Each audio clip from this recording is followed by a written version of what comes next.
Well, 50% of my job got done today at the Meadows. I got up this morning and went to Pennsylvania. I wanted to qualify How the Hell and Horn Player, and really of the two of them, I thought Horn Player was a lock to qualify. I think, maybe she's a little bit tired. She felt great the whole way, and for her to roll off, or she did. I was trying to hold her together, and it's almost like she's like, I don't think so.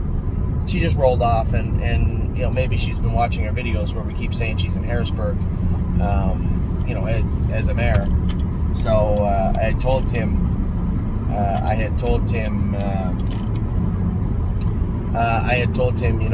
don't worry about it. We'll have to just start prepping her for the sale. I guess so. She's not worth near as much as a racehorse as she is a broodmare. As I was saying that to you, I'm like, but geez, now she's coming into Harrisburg with 3 breaks. But she's not worth near as much as a racehorse as she is a broodmare. So, truthfully speaking, if somebody wants her for a broodmare, or if somebody wants her for a racehorse, I'm not going to sell her for that. And I think this is important because I had said this the other day to all of you, and I did not articulate it well enough. One of our other clients at Anthony, I was talking about sale credit and what our options were with Horn Player. And there's a long game and there's a short game. The short game, I think, is the wrong play. If we don't get the right money for Horn Player, she should be kept. Everybody's looking for tactical landings now. Everybody. They were very high priced at the yearling sale. We have a tactical landing sister to Alarm Detector, and in the second dam, again, there's 2 world champions. There's no slouches in this family. So the idea that she's not worth money is nonsense. And I think I can put it to everybody the easiest way. If we don't get a real fair price for Horn Player, I'm more liable just to search out a stallion or a breeding of Walner or somebody. Obviously, can't use tactical landing, but a top sire that's going to demand a high price, and then we'll just put her in the sale. I talked to 2 or 3 breeders. 2 or 3 breeders at the Lexington sale, not really shopping this filly, just looking for more information, and all 3 of them said the same thing. I think you get more money if you put the mare in foal and sell her in foal. Okay, I get that. I understand that. Part of me was saying, well, they want me to send the mare in foal to them, so I took it with a grain of salt. But after 3 of them said the same thing, and they didn't appear to be selling, boarding the mare to me. It was more my 2 cents, get the mare in full and sell her in full. That's an option also. Now, that may not be an option for a lot of our clients, so I'm sure we can, amicably work out an agreement where this is what the mare is worth to us. I don't think it would be even fair to try and scoop the mare off you for a price for what she's worth as a racehorse. She has not done enough as a racehorse, but she's done a little. And, we could race her, but I think she's worth way more money in full and done properly than racing her. So if we don't get our what we want for Horn Player, she's absolutely a mare I think we should keep, not for ourselves, keep to breed and sell in full, whether that be online in April, May, or we wait for Harrisburg next year. It really doesn't matter. That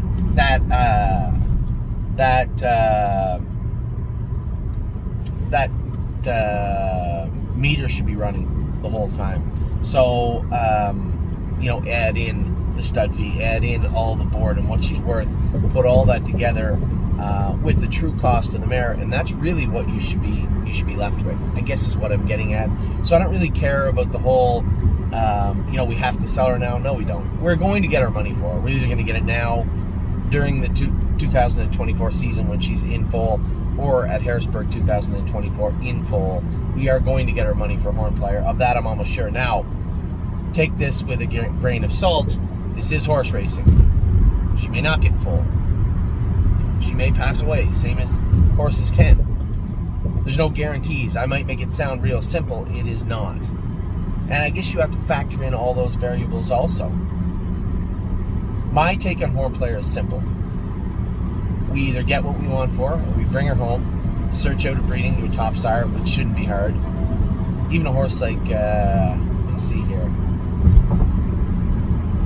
keeping a horse like Chimpanzee. I don't know the crosses, and I don't even know if I can get a breeding, but something down there. You saw what the Kentucky prices were for that incentive program, and it's not going anywhere for the next little while. So there's tons of options on the table for Horn Player. Did her break today annoy me? Yeah, it really annoyed me because I know what she was up to. She's like, you know what? It's 11 o'clock in the morning. I don't really want to do this right now. She was trotting along 1, 2, 3, 4, get into the turn. Yes, she ran in a little bit. Does she probably need the Murphy now? No. She's actually sounder, so that Murphy blind puts her away. You know, she's trotting perfectly, but ran in a little bit in the turns, and that really cost her. She just rolled off and made a break and just really wasn't paying attention. But there's no soundness issues with this mare at all. Zero. So I think we need to focus on what's ahead of us. And what's ahead of us with Horn Player is simple. Get our price, or we put her in full to a top stallion, package it all up for next year.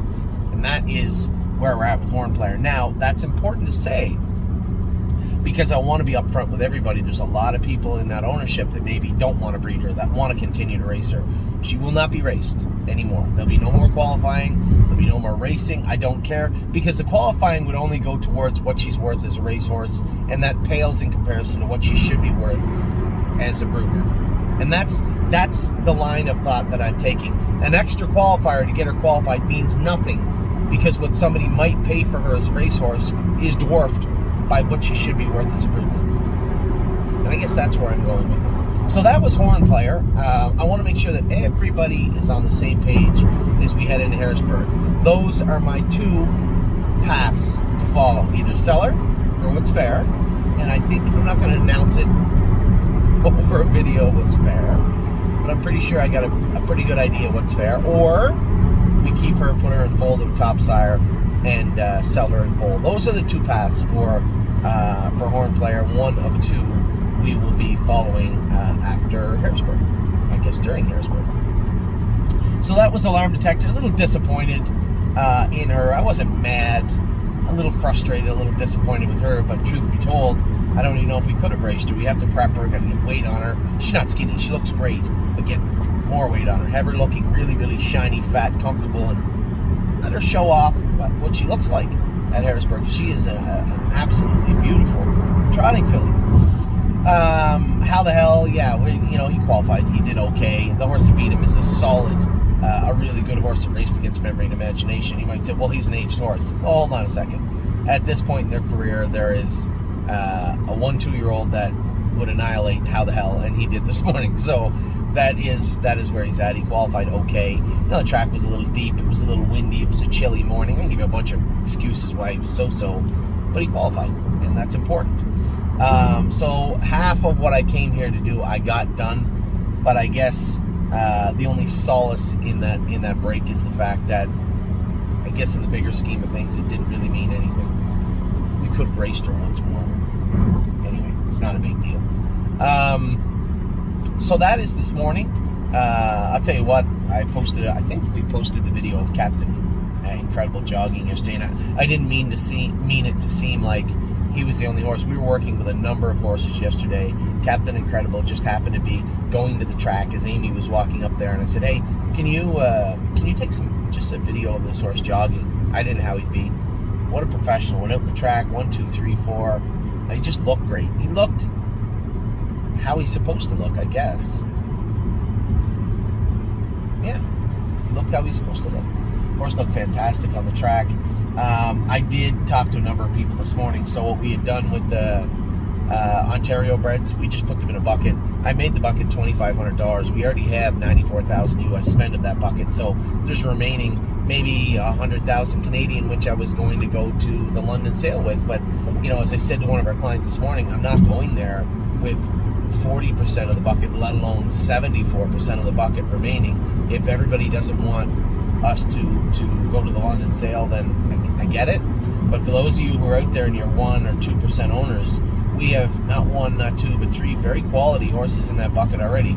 The one thing that you guys are getting a chance to look at is half the bucket's already sold, and you get to look at the horses that are in it. And 2 absolutely stunning muscle mass colts are in there already. Not to mention a Resolve filly.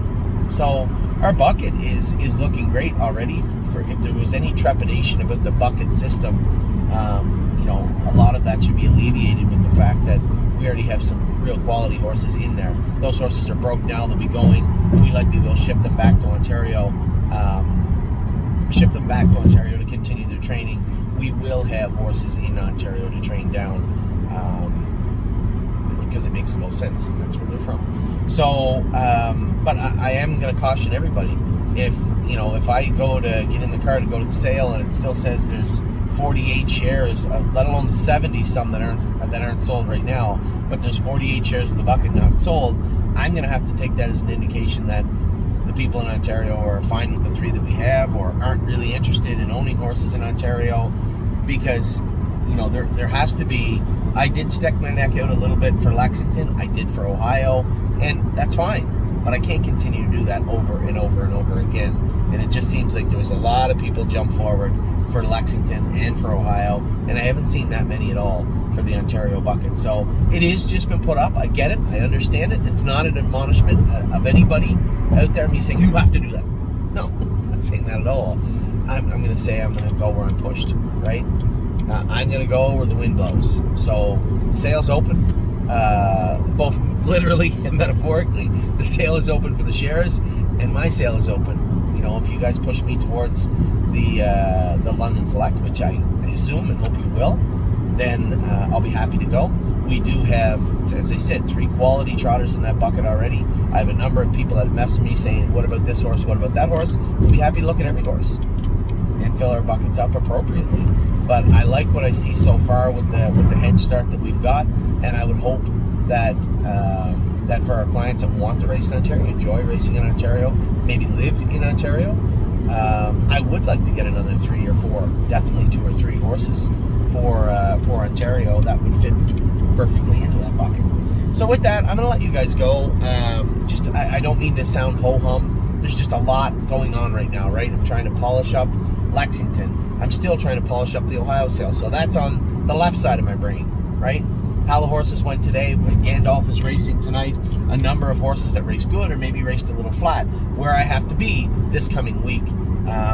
Just a lot of itinerary stuff in the middle portion of my brain. And then on the right side, we still have the London sale, Harrisburg coming up.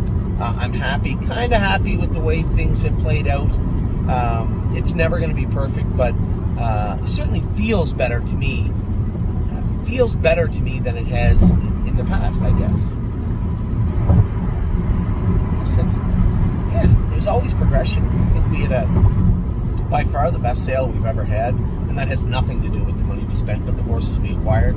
We acquired probably one of the best pacing colts I've ever seen, and we did that last year. He hadn't turned out yet, and time is on my side, but we still have the horse. He has all the tools. He just needed to mature, and I hope that he comes out swinging this year. You saw a lot of the captain crunches really take off towards the end of the year. So again, I think maybe it's across the board maturity thing. We have him. As I said, this year we get the Captain Treacherous colt. Just so excited about him. I appreciate everybody. Completely sold out Charlie May's brother, which I think we should have. But completely sold out Charlie May's brother. He looks great. Jogging yesterday. We'll get some videos of him and everybody else this week. I think before I head to Harrisburg, I want to make sure we get some videos, some actual accurate video documentation of everybody, how they're doing, how they look on the track. So that also is in the works in my head.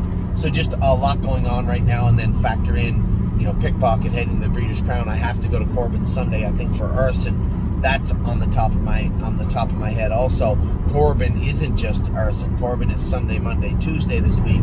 I Googled it last night. It's about a 6-hour drive from Northfield. So I'm driving 6 hours to Corbin, Kentucky, Cumberland Run, to drive Arson, to drive Memory and Imagination. Where does that leave me with Indiana and Pickpocket? Am I going to Indiana with Pickpocket? What about Spitfire Overseas? Just these things are just... I'm trying to fit them in the right place. So I apologize if I seem a little scatterbrained today. I am, but I did want to tell everybody what I felt about the horn player situation, about the qualifiers today, about racing in general, where that leaves us with all our horses, our yearlings, the potential broodmares that are in Harrisburg, and everything else that's going on. So that's where we're at right now. Right now, that's where we're at with the stable and how it seems. I'm really, really happy, and as I said, very, very grateful for everybody and what you allowed us to do in Lexington. Just a tremendous sale. As I said, I cut myself off. You know, we got that great pacing colt. We got another great pacing colt in Charlie May's brother. We had all those nice trotters that we put in there. We got some Kentucky stuff added in, top flight Kentucky stuff added in this year with Melisandre and the Dio filly and Gymboree. Melisandre then are Kentucky, whereas the Dio filly is New Jersey, Kentucky. Apologies. Anyway, I'm gonna let you guys go. I'm gonna continue on my drive back to Northfield. Still got tons to do today, lots to organize and get done, one thing at a time. Step one, up to you.